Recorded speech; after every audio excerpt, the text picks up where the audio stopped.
মৰমৰ ছাত্ৰ ছাত্ৰীসকল, তোমালোকক মই মোৰ চেনেলটোলৈ স্বাগতম জনাইছোঁ। আজি মই চতুৰ্থ শ্ৰেণীৰ অংকুৰণ পাঠ্যপুথিৰ পাঠ 14 গছে যদি খোজ কাঢ়ে কবিতাটোৰ ক্ৰিয়াকলাপত দিয়া প্ৰশ্নসমূহৰ উত্তৰসমূহ আলোচনা কৰিম। গতিকে তোমালোকে ভিডিঅ'টো প্ৰথমৰ পৰা শেষলৈকে চাবা।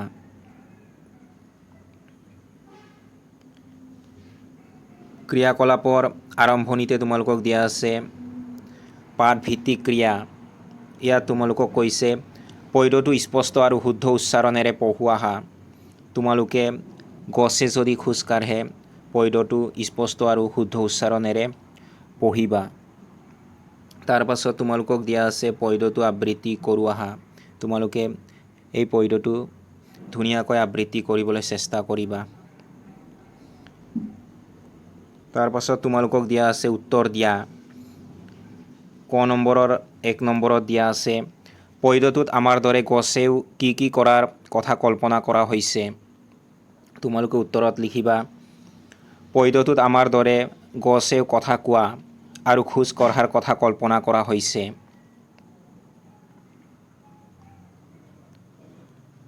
দুই নম্বৰ প্ৰশ্নটো হৈছে গছে যদি খোজ কাঢ়ে তোমাৰ কেনে লাগিব। তোমালোকে উত্তৰত লিখিবা গছে যদি খোজ কাঢ়ে তেন্তে বৰ মজা লাগিব। 3 নম্বৰ প্ৰশ্নটো হৈছে আমাৰ মৰম চেনেহবোৰ গছে কিহত বান্ধি নিব। তোমালোকে উত্তৰত লিখিবা আমাৰ মৰম চেনেহবোৰ গছে পাতত বান্ধি নিব। 4 নম্বৰ প্ৰশ্নটো হৈছে হাবি এৰি গছ কাৰ লগত যাব বুলি ভবা হৈছে। তোমালোকে উত্তৰত লিখিবা হাবি এৰি গছ আমাৰ লগত যাব বুলি ভবা হৈছে।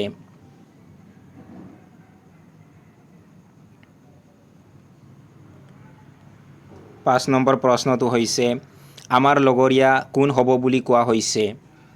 তোমালোকে উত্তৰত লিখিবা গছবোৰ আমাৰ লগৰীয়া হ'ব বুলি কোৱা হৈছে।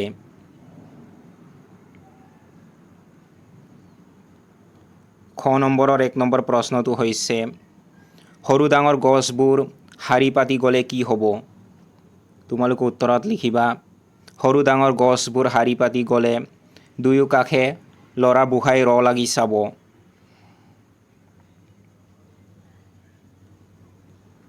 2 নম্বৰ প্ৰশ্নটো হৈছে হাবি এৰি গছ গুচি গ'লে কাৰ কি অসুবিধা হ'ব। তোমালোকে উত্তৰত লিখিবা হাবি এৰি গছ গুচি গ'লে চাইকেল ৰিক্সা গাড়ীবোৰৰ বিলাই হ'ব অৰ্থাৎ অসুবিধা হ'ব।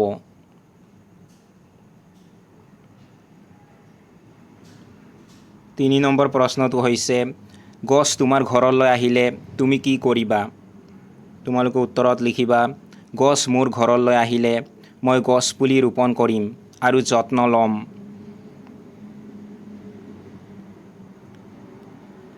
তাৰ পাছত দিয়া আছে শব্দ সম্ভাৰ আৰু অভিধান চাই তলৰ শব্দবোৰৰ অৰ্থ লিখা।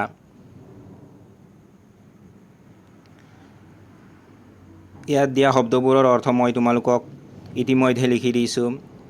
মজা মজা শব্দটোৰ অৰ্থ তোমালোকে লিখিবা আনন্দ। বিলাই বিলাই শব্দটোৰ অৰ্থ লিখিবা তোমালোকে দুৰ্দশা। ৰ লাগি শব্দটোৰ অৰ্থ লিখিবা তোমালোকে থৰ লাগি। লগৰীয়া শব্দটোৰ অৰ্থ লিখিবা তোমালোকে সংগী।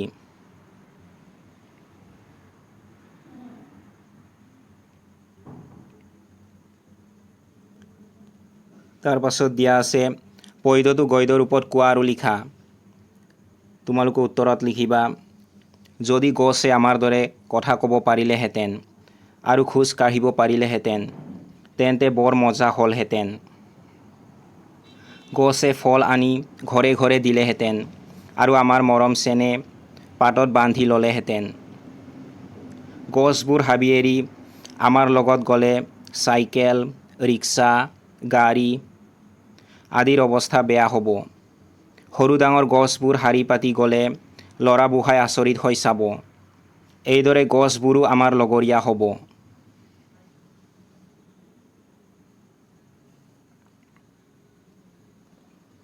তাৰ পাছত তোমালোকক দিয়া আছে তলৰ খালী ঠাইবোৰত পদ্যটোৰ পৰা শব্দ বহুৱাই সম্পূৰ্ণ কৰা। ইয়াত মই তোমালোকক ইতিমধ্যে খালী ঠাইবোৰ পদ্যটোৰ পৰা শব্দ বহুৱাই সম্পূৰ্ণ কৰি দিছোঁ। তোমালোকে এইখিনি চাই লিখি ল'বা।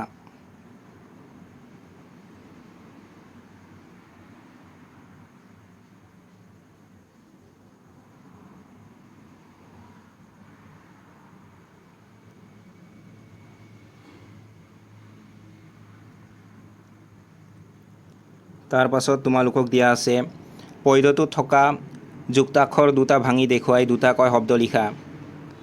ইয়াত মই তোমালোকক এই যুক্তাক্ষৰ দুটা ভাঙি দেখুৱাই লিখি দিছোঁ। এইফালে তোমালোকে এইখিনি চাই লিখি ল'বা।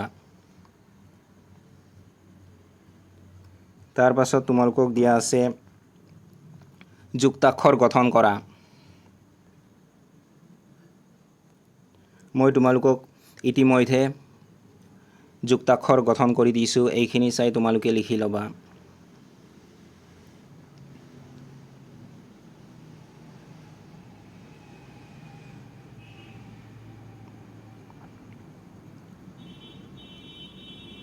তাৰ পাছত তোমালোকক দিয়া আছে পদ্যটোৰ পৰা বিচাৰি উলিয়াই লিখা। ইয়াত তোমালোকক ক নম্বৰত দিয়া আছে বিশেষ্য পদবোৰ। যেনে ইয়াত তোমালোকক দুটা লিখি দিয়া আছে, যেনে গছ, ঘৰ, এইবোৰ বিশেষ্য পদ।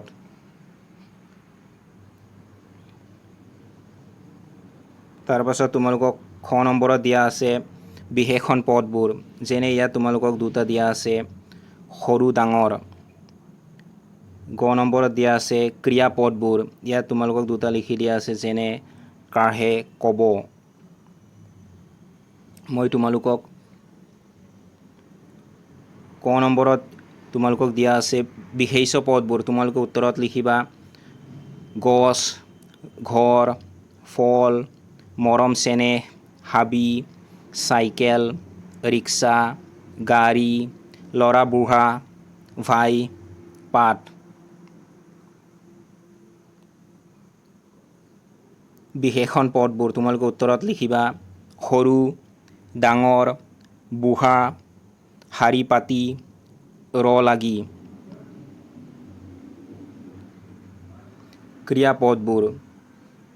ক্ৰিয়াপদবোৰ হ'ব তোমালোকে উত্তৰত লিখিবা কাঢ়ে, ক'ব, হ'ব, দিয়ে, বান্ধি, নিয়ে, যায়, কি হ'ব, মিলি, পাতি, যাব, চাব, হ'ব।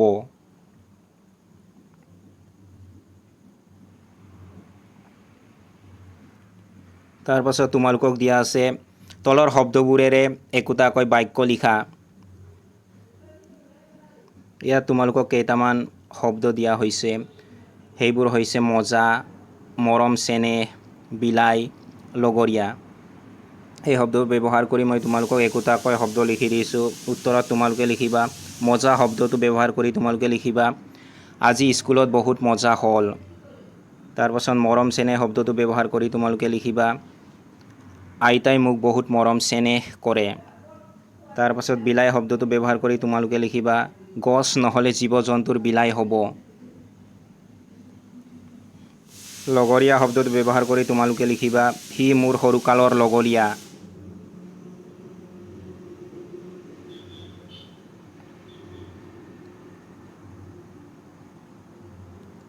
গ নম্বৰত দিয়া আছে জ্ঞান সম্প্ৰসাৰণ। ক নম্বৰত দিয়া আছে গছে আমাক কি কি দিয়ে। তোমালোকে উত্তৰত লিখিবা গছে আমাক অক্সিজেন, ফল মূল, কাঠ, চাহ, ফুল আৰু ঔষধ দিয়ে। তাৰ পাছত খ নম্বৰত দিয়া আছে গছৰ পৰা আমি কি কি কৰিব পাৰোঁ।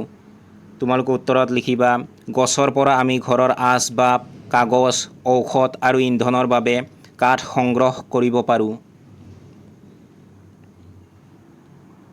গ নম্বৰত দিয়া আছে গছ নাথাকিলে আমাৰ কি হ'ব। তোমালোকে উত্তৰত লিখিবা গছ নাথাকিলে আমি জীয়াই থাকিব নোৱাৰিম, কিয়নো গছে আমাক উশাহ লোৱাৰ বাবে অক্সিজেন দিয়ে আৰু পৰিৱেশৰ ভাৰসাম্য ৰক্ষা কৰে। ঘ নম্বৰ প্ৰশ্নটো হৈছে গছ নাথাকিলে পশু পক্ষীৰ কি হ'ব। তোমালোকে উত্তৰত লিখিবা গছ নাথাকিলে পশু পক্ষীৰ বাসস্থান আৰু খাদ্যৰ অভাৱ হ'ব, যাৰ ফলত সিহঁত বিলুপ্ত হ'ব পাৰে। তাৰপাছত তোমালোকক ইয়াত দিয়া আছে হাতৰ ভাঙা। ক নম্বৰত দিয়া আছে গছৰ ওপৰত গুটি, গুটিৰ ওপৰত গছ, কোৱাচোন বাৰু মই কি গছৰ সঁচ। ইয়াত তোমালোকক এই সাঁথৰটোৰ উত্তৰ যি হ'ব সেইটো ইয়াত তোমালোকক সেইটোৰ এটা ছবি দিয়া আছে। হয়তো তোমালোকে এই ছবিটো চাই অনুমান কৰিব পাৰিছা। তোমালোকে উত্তৰত লিখিবা আনাৰস।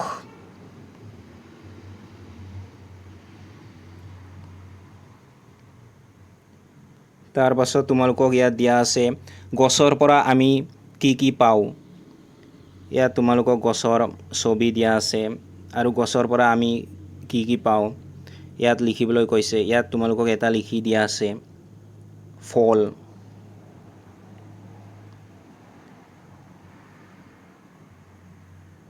তোমালোকে উত্তৰত লিখিবা, এইফালে তোমালোকে লিখিবা, এইফালে লিখিয়ে দিয়া আছে তোমালোকক ফল, এইফালে তোমালোকে লিখিবা খৰি, এইফালে লিখিবা ফুল, এইফালে লিখিবা শাক পাচলি, এইফালে লিখিবা অক্সিজেন, এইফালে লিখিবা কাঠ, এইফালে লিখিবা ঔষধ, এইফালে লিখিবা চাহ।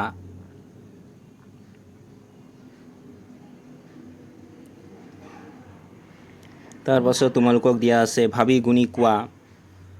ইয়াত দিয়া আছে আমাৰ পৰা মৰম চেনেহ পাতত বান্ধি নিয়ে।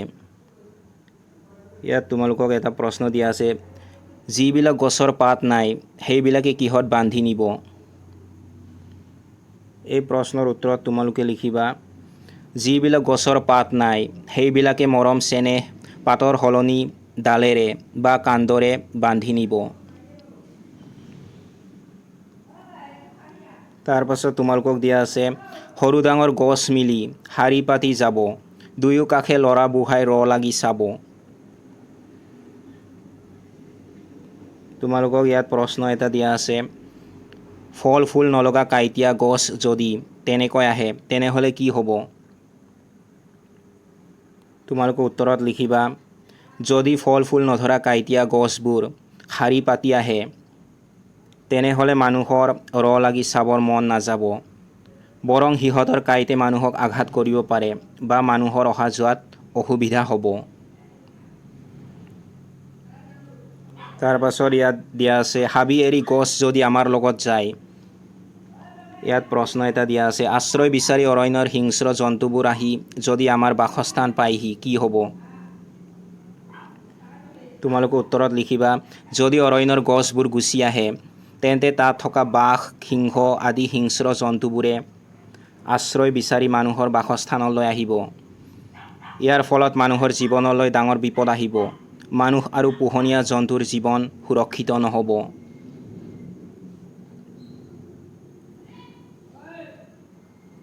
তাৰপাছত তোমালোকক দিয়া আছে দলত আলোচনা কৰি কোৱা। 1 নম্বৰত দিয়া আছে গছে শিপাৰ সহায়ত সাধাৰণতে মাটিৰ পৰা খাদ্য সংগ্ৰহ কৰে, খোজকাঢ়ি ঘূৰি ফুৰিলে সিহঁতে ক'ৰ পৰা কি খাদ্য পাব। তোমালোকে উত্তৰত লিখিবা যদি গছ গছনি খোজকাঢ়ি ঘূৰি ফুৰে তেন্তে সিহঁতে শিপাৰ সহায়ত মাটিৰ পৰা খাদ্য সংগ্ৰহ কৰিব নোৱাৰিব। সিহঁতে হয়তো মাটিৰ পৰা খাদ্য বিচাৰি বিচাৰি খাব লাগিব বা সিহঁতৰ খাদ্য খোৱাৰ পদ্ধতি সলনি হ'ব। 2 নম্বৰ প্ৰশ্নটো হৈছে খোজকঢ়া গছে যদি কথাও পাতিব পাৰিলেহেঁতেন তেনেহ'লে তুমি সিহঁতৰ লগত কি কথা পাতিলাহেঁতেন। তোমালোকে উত্তৰত লিখিবা যদি খোজকঢ়া গছে কথা পাতিব পাৰিলেহেঁতেন তেন্তে মই সিহঁতক সুধিলোহেঁতেন যে সিহঁতে ক'লৈ যাব বিচাৰে, সিহঁতৰ ভাল লগা ঠাই কোনখন আৰু সিহঁতে পৃথিৱীখন কেনেকুৱা দেখে। 3 নম্বৰ প্ৰশ্নটো হৈছে তুমিও যদি পানীৰ ওপৰেদি আৰু শূন্যত বায়ুত খোজ কাঢ়িব পাৰিলাহেঁতেন তেনেহ'লে তোমাৰ কি সুবিধা হ'লহেঁতেন। তোমালোকে উত্তৰত লিখিবা যদি মই পানীৰ ওপৰেদি আৰু শূন্যত খোজ কাঢ়িব পাৰিলোহেঁতেন তেন্তে মই সহজে নদী সাগৰ পাৰ হ'ব পাৰিলোহেঁতেন আৰু যান জঁট এৰাই আকাশী পথেৰে যাত্ৰা কৰিব পাৰিলোহেঁতেন। 4 নম্বৰ প্ৰশ্নটো হৈছে গছে খোজকাঢ়ি ঘূৰি ফুৰিলে কাৰ কি সুবিধা আৰু অসুবিধা হ'ব। তোমালোকে উত্তৰত লিখিবা গছে খোজকাঢ়ি ঘূৰি ফুৰিলে চৰাই চিৰিকটিৰ সুবিধা হ'ব পাৰে, কাৰণ সিহঁতে সহজে নতুন আশ্ৰয় বিচাৰি পাব। মানুহৰ অসুবিধা হ'ব পাৰে, কাৰণ গছ গছনিৰ স্থান সলনি হোৱাৰ বাবে পৰিৱেশৰ ভাৰসাম্য হেৰাই যাব পাৰে।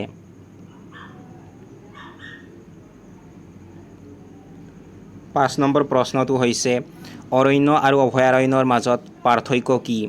তোমালোকে উত্তৰত লিখিবা অৰণ্য হ'ল যিকোনো ডাঠ হাবি, আনহাতে বন্যপ্ৰাণী সংৰক্ষণৰ বাবে চৰকাৰৰ দ্বাৰা নিৰ্দিষ্টভাৱে ৰখা অৰণ্যকে অভয়াৰণ্য বোলে, য'ত বিলুপ্তিৰ পথলৈ যোৱা বন্যপ্ৰাণীবোৰক সংৰক্ষণ কৰা হয়।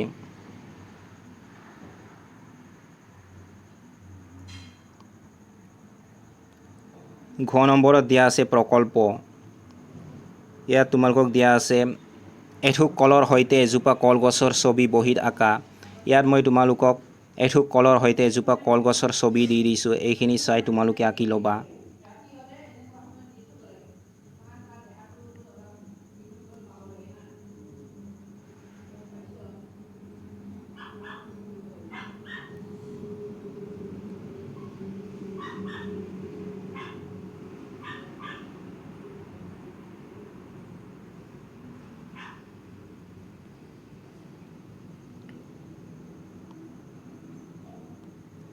তাৰপাছত তোমালোকক দিয়া আছে তুমি দেখা তিনিবিধ গছৰ আকৃতি প্ৰকৃতি, ডাল পাত আৰু ফল মূলৰ বিষয়ে তলৰ তালিকাত লিখা। মই তোমালোকক ইয়াত চাৰিবিধ গছৰ আকৃতি প্ৰকৃতি, ডাল পাত আৰু ফল মূলৰ বিষয়ে তোমালোকক এই তালিকাখনত ইতিমধ্যে লিখি দিছোঁ, তোমালোকে এইখিনি চাই লিখি ল'বা।